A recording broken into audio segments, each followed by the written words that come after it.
Orang utusan dari Raden Aryo Penangsang ini bernama Rangkut. Kayak jeneng lagu Happy Asmara. Oke, standby, kamera ready, sound ready, 3, 2, 1, action.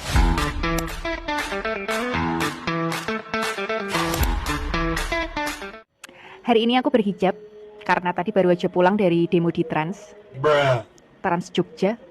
Ya, apa aja yang ada tulisannya Trans kita demo.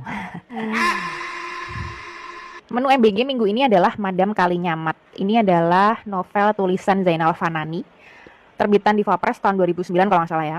Halamannya ada sekitar 420-an gitu, agak tebel memang, tapi karena ceritanya seru jadi nggak kerasa. Ini adalah novel kedua tulisan Zainal Fanani yang aku baca. Novel pertama itu dulu judulnya Dewi Kencana Wungu, dan itu adalah novel yang akhirnya membuat aku jatuh cinta dengan tulisan-tulisan Zainal Fanani, karya-karya fiksinya.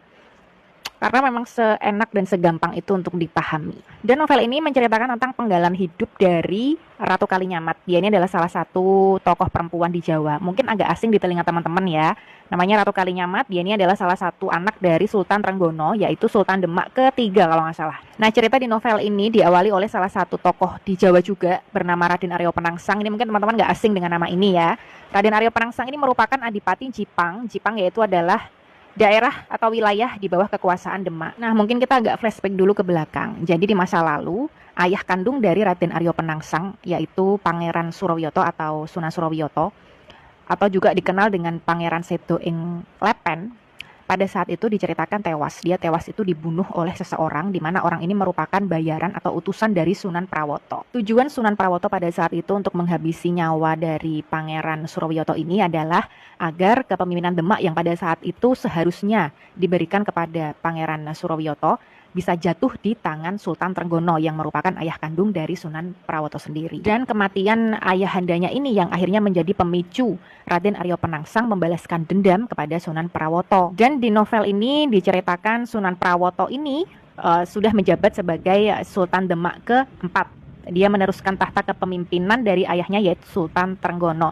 Tapi dalam novel ini diceritakan bahwa Sunan Prawoto ini kondisinya sudah tua ya, sudah sepuh, sudah sakit-sakitan dan hari-harinya sudah dihabiskan di ranjang kamar. Dan diceritakan Raden Aryo Penangsang ini membalaskan dendam atas kematian ayahandanya ini dengan cara yang sama seperti yang dilakukan Sunan Prawoto di masa lalu. Orang utusan dari Raden Aryo Penangsang ini bernama Rangkut. Kayak jeneng lagu Happy Asmara. Oh bukan, itu Rungkat.